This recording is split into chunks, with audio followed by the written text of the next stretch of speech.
GBN 청취자 여러분 안녕하십니까? 하나님의 말씀으로 사랑과 행복을 전하는 기도력 방송입니다. 3월 9일 일요일 복된 동반자. 여호와께서 요셉과 함께 하심으로 그가 형통한 자가 되어 그의 주인이 여호와께서 그와 함께 하심을 보며 또 여호와께서 그의 범사에 형통하게 하심을 보았더라. 창세기 39장 2, 3절. 찬미 541장 길이 멀고 곤비하며 찬미를 들으신 후에 말씀을 나누겠습니다.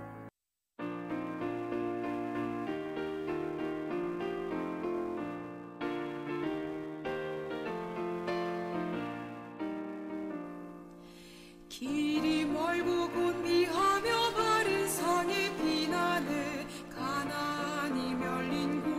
가나안이 멸린 곳 사막에서 유리할 때 그곳 사모하도다 멸린 곳 가나안이 멸린 곳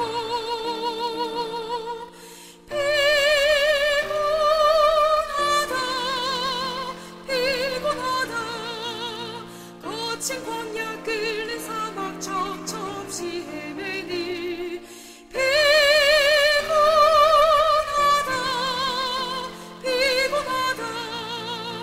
멸린 곳 가나안이 멸린 곳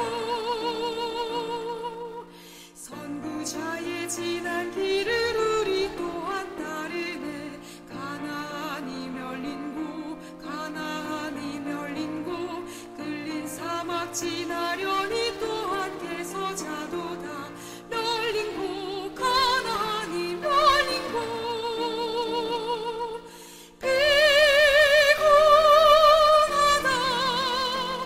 피곤하다 거친 광야 끓는 사막 첩첩시 헤매니 피곤하다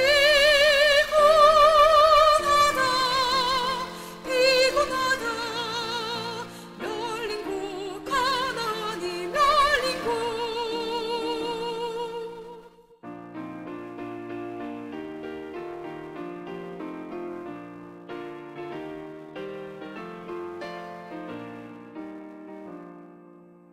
평안하고 한적한 곳 한식처가 그립네 가나안이 멸린 곳 두려움과 속박함이 전혀 없는 곳일세 멸린 곳 가나안이 멸린 곳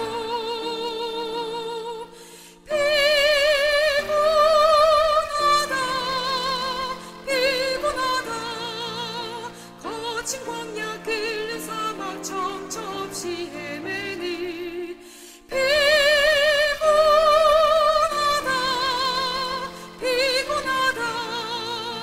멸린 곳 가나안이 멸린 곳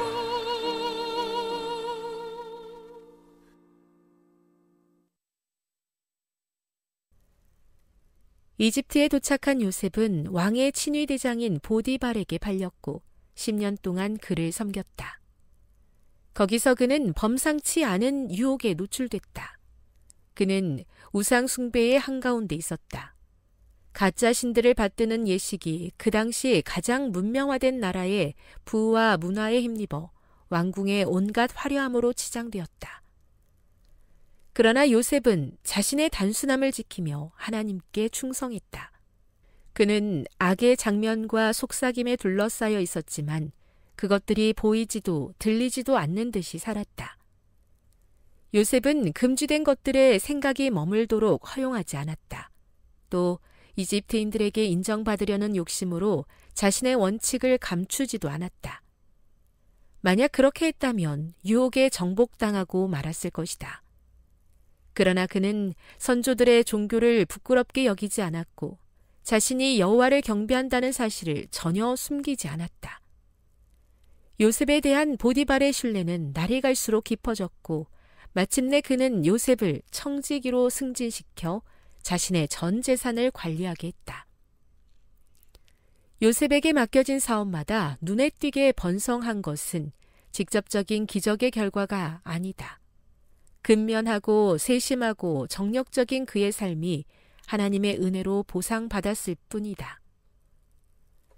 요셉은 자신의 성공을 하나님의 은혜로 돌렸고 우상을 섬기는 주인마저 그가 남다르게 성공한 비결이 여기 있다고 인정했다. 하지만 꾸준하고 올곧은 노력이 없었다면 결코 성공에 이르지 못했을 것이다. 하나님께서 자기 종의 성실함으로 영광을 받으셨다. 하나님은 믿는 사람들이 성실하고 바른 삶으로 우상 숭배자들과 극명하게 대조되기를 바라신다. 그렇게 하늘 은혜의 빛이 이방의 어둠 속에 환히 비추이기를 바라신다. 요셉의 온유함과 성실함은 친위대장의 마음을 사로잡았고 그는 요셉을 노예라기보다 아들처럼 생각하기에 이르렀다. 이 젊은이는 지위와 학식 있는 이들과 접촉하며 학문, 언어, 직무에 관한 지식을 습득했다. 이것은 향후 이집트의 총리가 될 때 필요한 교육이었다. 부조화 선지자 214, 217.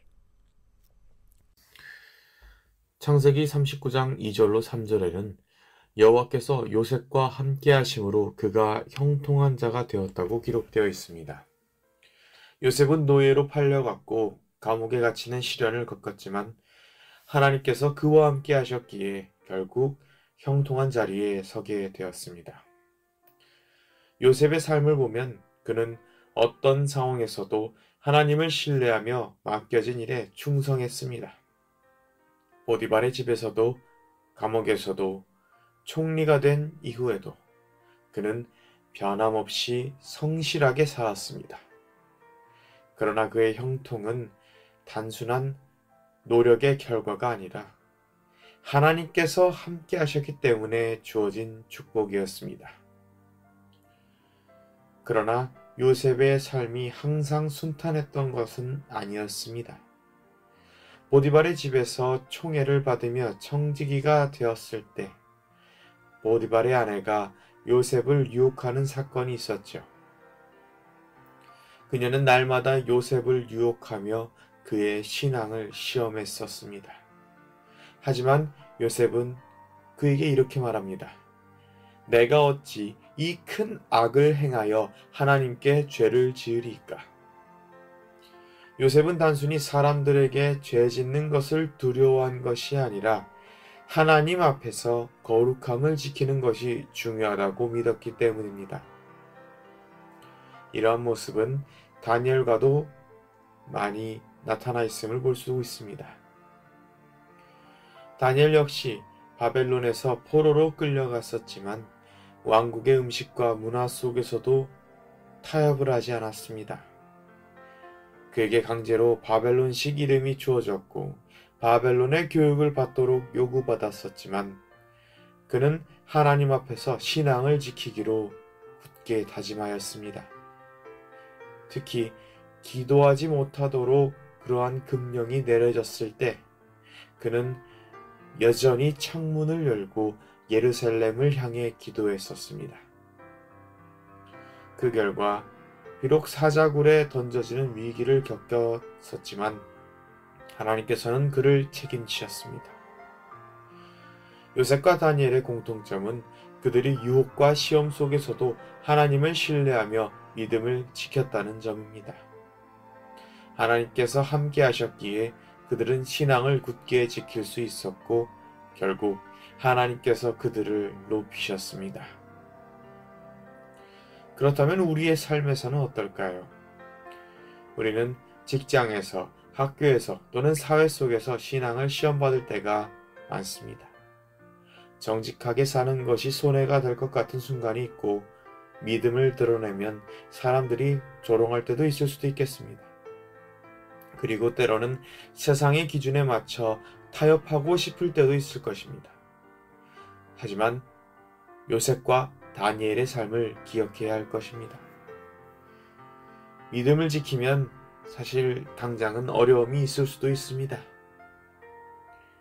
요셉은 유혹을 거절했지만 그 대가로 억울하게 감옥에 갇혔습니다. 다니엘도 기도를 포기하지 않아 사자굴에 던져졌었습니다.